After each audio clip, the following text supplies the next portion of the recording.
Shalom, selamat pagi Bapak Ibu, Saudaraku yang dikasihi Tuhan. Salam sejahtera buat saudara semua dimanapun berada. Pagi hari ini saya kembali mengajak Bapak Ibu Saudara untuk bersaat teduh dan berdoa dalam renungan penuntun kehidupan setiap hari. Kiranya damai sejahtera dan sukacita oleh Roh Kudus senantiasa melimpah dalam hati dan kehidupan kita semua. Tema penuntun untuk hari ini adalah Allah yang bertindak. Ayat bacaan kita terdapat di dalam 1 Samuel 14 ayat 1-10 dan di dalam ayat yang ke-6 bagian B berkata demikian.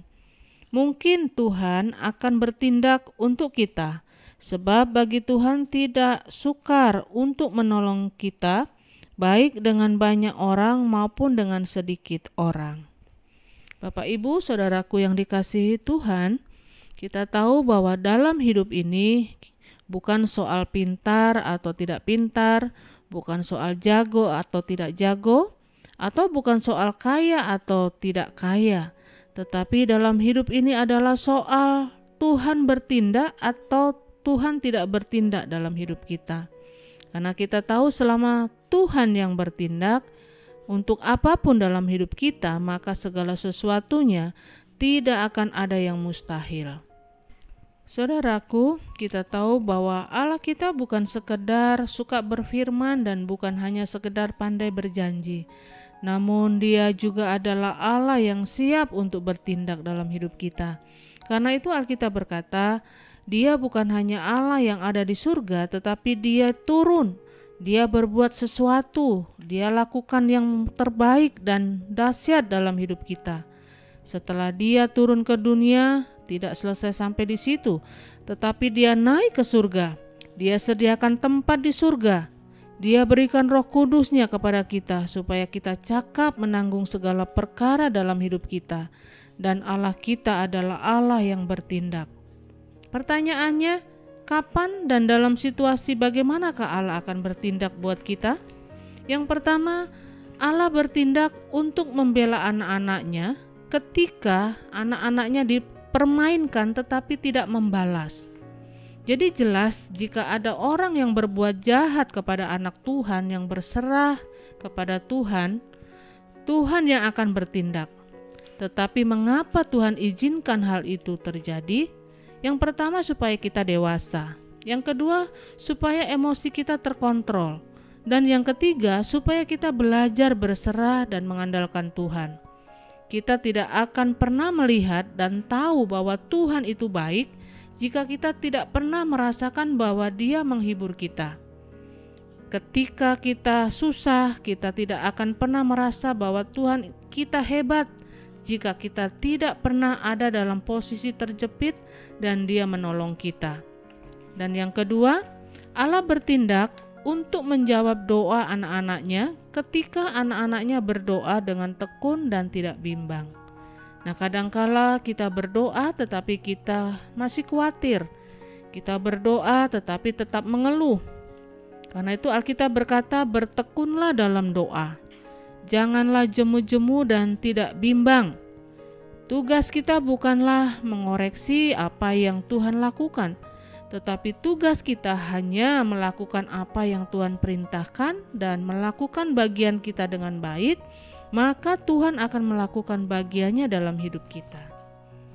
Nah, yang ketiga saudaraku, kapan dan dalam situasi bagaimana Allah akan bertindak?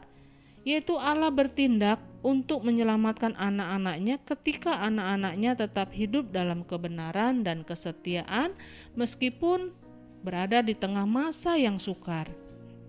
Mata Tuhan tidak buta, telinganya tidak tuli dan hatinya tidak beku. Artinya jika di masa sukar kita tetap memuji Tuhan dan kita tetap bersuka cita, maka hati Tuhan pasti akan tergerak untuk berbuat sesuatu. Tuhan bukanlah Allah yang masa bodoh atau tidak peduli, tetapi Tuhan adalah Allah yang hatinya selalu tergerak melihat iman dan kesungguhan dari anak-anaknya. Untuk kita ada Yesus yang selalu baik kepada kita, tetapi untuk dunia perlu kita yang mau peduli kepada mereka. Karena itu jangan hanya kita memikirkan diri sendiri, tetapi milikilah hati seperti Yesus. Dan berikutnya, Allah bertindak untuk mendisiplinkan anak-anaknya yang sedang berjalan di jalan yang salah. Tidak selamanya disiplin yang Allah lakukan karena dosa, tetapi kadangkala Allah mendisiplinkan kita karena Allah mau supaya kita lebih baik lagi. Karena jalan kita salah atau jalan kita masih menyimpang. Karena itu Allah mendisiplinkan kita. Jika kita berpikir semakin dekat Tuhan, tantangannya semakin besar. Sebenarnya bukan tantangannya semakin besar, tetapi pendidikan Tuhan yang semakin keras. Tetapi meskipun demikian, kita tahu bahwa berkat yang Tuhan sediakan juga semakin besar. Nah, karena itu saudaraku, karena Dia adalah Allah yang bertindak, biarlah kita sebagai orang percaya juga harus tetap bertindak dengan iman. Karena iman tanpa perbuatan atau tindakan pada hakikatnya mati. Jadi jangan takut dengan tantangan, jangan khawatir dengan masalah, dan jangan hanya membuat konsep-konsep kosong dalam pikiran, tetapi bertindaklah dengan iman, maka kita akan melihat kemuliaan Tuhan dinyatakan atas hidup kita. Amin. Mari kita berdoa. Bapa di dalam surga, terima kasih buat firman-Mu pagi hari ini yang boleh kembali mengingatkan kami, menguatkan kami, menyadarkan kami bahwa kami memiliki Allah yang bertindak dalam segala hal dalam hidup kami.